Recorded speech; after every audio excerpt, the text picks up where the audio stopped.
Welcome to Commanders Daily, everybody, your one-stop shop for everything going on with the Burgundy and Gold. I'm Bob Matthews. Don't forget to hit that like and subscribe button so you don't miss a day of our coverage. All right, it is out. The schedule has officially dropped. Now, of course, we knew the teams that the Commanders were going to play this coming season. We know that the day after the regular season is over, but now at least we have the dates. What we are going to do, as you can see there, by the graphics, let's go through it month by month. We'll give you some hot takes, some first impressions, and then next week we'll dive into it a little bit deeper. The headline on this, the big takeaway, is that the Commanders are still a draw for the NFL, despite last year's 5-12 season. They think that Jaden Daniels is the real deal, and that's a big deal. That's a big thing.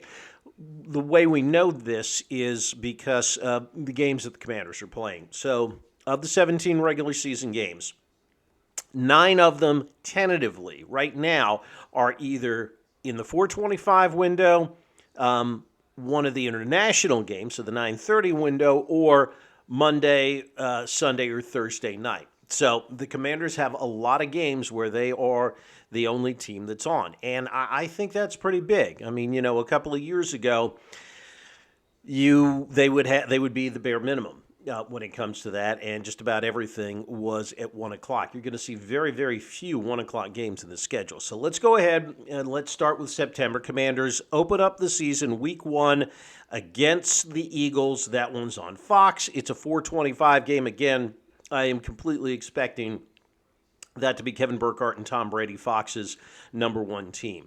Week number 2, on the road again. This time they go down to Dallas and play the Cowboys. And again, a 425 start. So the first 2 games of the season are both nationally televised games. It'll be the 425 window. Yeah, there'll be, there'll probably be 1 or 2 other regional games there at 4 o'clock, but the Commanders will be getting the lion's share of that national TV audience.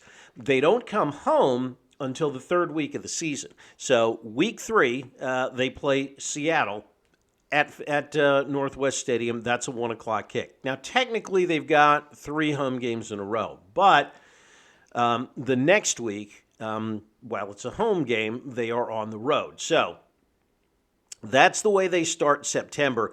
And I got to tell you, it's a pretty tough first 3 weeks of the season. Although, again, I keep waiting for the Eagles to crash out. I don't know how they keep doing it every year, and I still think that Dallas is a complete and utter fraud. But hey, that's just me. I think they've got a little bit better than 50-50 shot to win both of those games with a healthy Jaden and a healthy everybody else. On to October. Again, the second game of this 3-game homestand is actually in London as they play the Colts. But again, you talk about a marquee game, that one's at 9:30 on the NFL Network. Everybody's watching it. They then come home week 5, another home game. That one is the Giants, so that's October 11th, and again, that's a 1 o'clock game. The following week is Monday Night Football against the San Francisco 49ers. Then they get their bye in week 7 to close out October. So, the first 6 games of the year, pretty tough. Although, hey, this is the NFL. You're not going to have a soft schedule. I know people have been talking about, I heard people talking about it this afternoon. Oh, they could wind up, they could start the year 2-4 or something like that. Again, this is the NFL. If you're going to contend here, you've got to find ways to win on the road, to win against teams a little bit, that are perceived to be a little bit better than you, and handle your business against teams that aren't, that you have a talent gap with. All right, so coming out of the bye week 7, let's get into November. Before we do that, of course, I probably ought to switch to the graphic. There we go, the November schedule. November starts off with a home game against the Eagles. Again, that one, Sunday Night Football. So they don't get a bye coming back from London, all right, for their international game. They do at least get a 1 o'clock start against a West Coast team before flying overseas. Have to come back and play at 1 o'clock after being in London, and then have to go out to the West Coast to play the 49ers on on a Monday night on Monday night. Then they get their bye, and at least they're not back on the field until Sunday night, November 1st against the Eagles. Again, that one at Northwest Stadium. Following week, they have their first 1 o'clock window in about 3 or 4 weeks. That's the 8th against the Rams. So, the good news, I guess, in all of this schedule is while the teams are tough here, they do have 5 of their first 8 technically at home. November 12th, then, week 10, is their Thursday night game, the one Thursday night game that they will play this year. And remember, everybody is mandated to play once on Thursday night. That's on the road in New York against the Giants.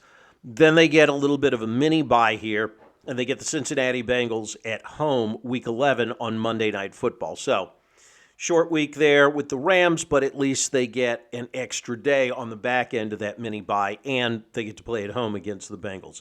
Week 12, another 4:25 game, this time on the road against Arizona. Yeah, I know they have to go to Arizona, but again, note the kickoff time there. It's not 4:05, it's 4:25, which means at this point, Fox is planning on that being the national game of the day in the 4:25 window. Again, I'm assuming it's Fox.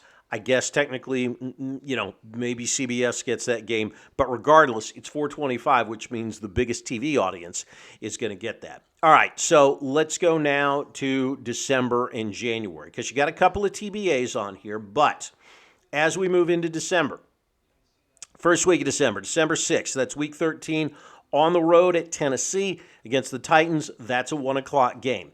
Next week, they play at home against the Houston Texans. That one's at Northwest Stadium. Again, another 1 o'clock start. And then December 20th, week 15, 1 o'clock start against the Falcons. After that, it is all TBD. So the final 3 games of the year, you've got the Vikings, and the good news here is that's the day after Christmas. They do not have to play a Christmas Eve game. They don't have to play a Christmas Day game. They're playing on the 26th. I think that's a good thing. Week 17, week 17, again, TBD on the road against Jacksonville. So they get that. And then finally, they are at home January 9th, either the 9th or the 10th. Again, that one's TBD as well, closing it out against the Cowboys. So, while they've got 8 games right now, if I counted right, and forgive my math if I didn't, but 8 games right now, with some sort of nationally televised game, and it could be as many as 11. So, that shows you that they think that the league at least expects the Commanders to bounce back this year. And I think that's very telling. So we shall see what we shall see. At any rate, that is the schedule. We'll take a closer look at it next week, maybe see what we think they can do record-wise, start to do some projections here. Last time I looked at it, I could get them at this point to 10 wins.